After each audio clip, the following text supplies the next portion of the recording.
It all started with silence, the kind that follows bad news, like a factory shutting its doors.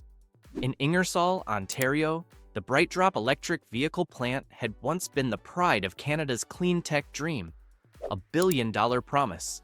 But 3 years after Prime Minister Justin Trudeau and Premier Doug Ford celebrated its opening, the gates stood half open, the LED sign flickering. Bright Drop paused. At first, it felt like another sad chapter in the story of globalization, another shutdown, more jobs lost, another community left hanging. But this time, something strange happened. Canada didn't crumble, it adapted. When GM hit pause on its Bright Drop electric van production, most people expected panic. Over 1,000 jobs were on the line, and the US had just slammed a 25% tariff on steel, aluminum, and EV components, pushing costs through the roof. Plants across Michigan and Ohio started cutting shifts. Analysts predicted the same for Ontario, but instead of chaos, Canada played it cool and smart. Rather than waiting for the storm to pass, the government acted fast.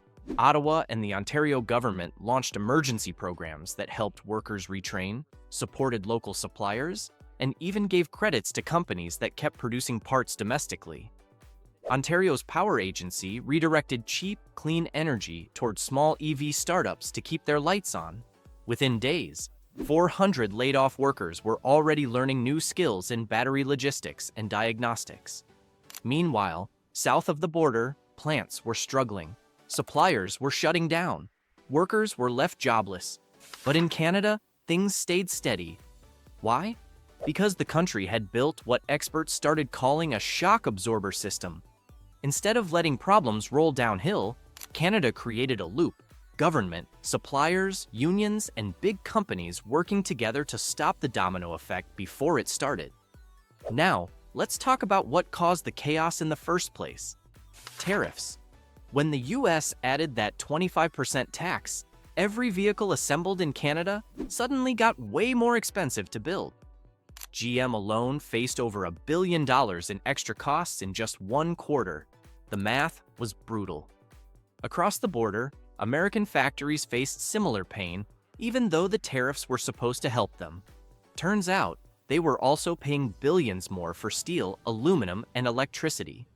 So while the US tried to protect its own industries, it ended up raising costs for everyone. Canada took a different path. Instead of fighting back with more tariffs or angry politics, it focused on calm, steady policy. Energy prices stayed stable. Logistics worked smoothly. Provincial tax credits helped cushion the blow. Canadian production costs still rose, but much less than in the US. By the end of the year, Canada's EV exports to Europe were up 18%, while America's had dropped 12%. That's when analysts began calling it the Bright Drop paradox. How a factory shutdown actually made Canada stronger. Behind that strength was one quiet move that surprised everyone. Within 72 hours of GM's shutdown, Ottawa pulled a secret lever, a $5 billion strategic industry response fund that had been tucked away in the federal budget for emergencies just like this. That fund sent immediate financial help to small parts makers, battery startups, and transport companies. No delays, no headlines, just action. Then came more support. A regional fund worth $450 million was doubled to $1 billion so provinces could quickly help at-risk towns. Retraining programs worth another $450 million kicked in for 50,000 workers, giving them a fresh start in EV and battery tech. In short, the government didn't just hand out money, it created confidence. Economists started calling this the Ottawa model. It's a mix of smart spending and discipline, investing in stability rather than slogans. And you could see the results everywhere. Ports kept running, suppliers stayed open, and community colleges saw EV training enrollment triple in just weeks. Even as output dipped, people didn't panic. Inflation stayed low, the dollar stayed steady, and consumer confidence held up better than in most other G7 countries. Of course, that resilience came with a price tag. Canada's debt rose to around 43% of its economy, and interest payments started to sting. But, as one expert put it, stability isn't free, it's built. Just when everyone thought the worst was over, nature threw in a new test, a deep freeze. In January 2025, temperatures across southern Ontario plunged below -15 degrees Celsius, and suddenly, EVs started struggling.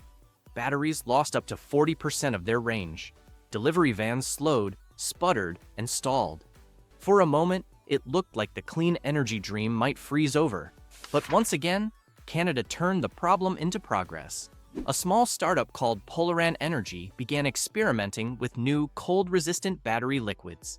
Canada Post and Pura later switched hundreds of vehicles to hybrid and hydrogen-assisted systems to stay on schedule. And in Quebec, engineers from Hydro-Quebec came up with a clever fix, using leftover motor heat to keep batteries warm, kind of like giving them their own winter jacket. It wasn't about saving the world overnight. It was about small, smart fixes that added up. Each package delivered, each van that stayed running, became proof that Canada could adapt even to nature's worst tests. Soon, other countries took notice.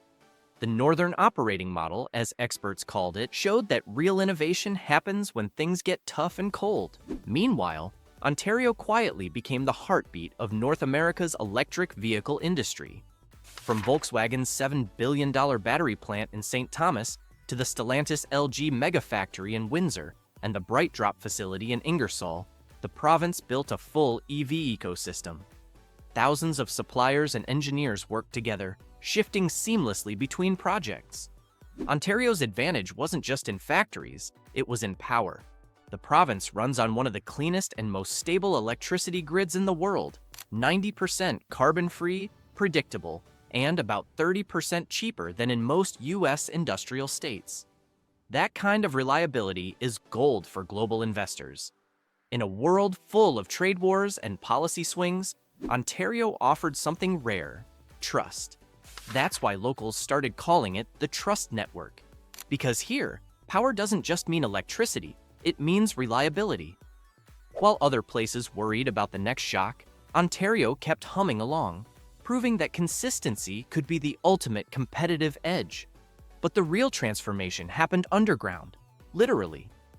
In the mines of Sudbury and the lithium flats of northern Quebec, Canada began taking control of its own raw materials. Instead of shipping nickel, cobalt, and lithium overseas to be refined, the country started processing them at home. The goal was simple: build EVs made in Canada from the ground up. This shift turned Canada's natural resources into strategic power: mining in the north, refining in the middle, and assembling in the south. A complete, traceable supply chain. Those same batteries now meet strict European green trade standards, and by 2026, Canada is on track to export billions in carbon-certified EVs to Europe. It wasn't just about pride, it was about control over minerals, prices, and technology. Public investment now outweighs private money in this sector because Canada wants to secure its future, not depend on others for critical materials. Economists say it's rewriting the North American industrial map. And that brings us back to where we started, that quiet factory in Ingersoll. What looked like a crisis turned out to be a stress test. The shutdown didn't break Canada's EV dream, it proved that the system could bend without breaking. Enjoyed the video?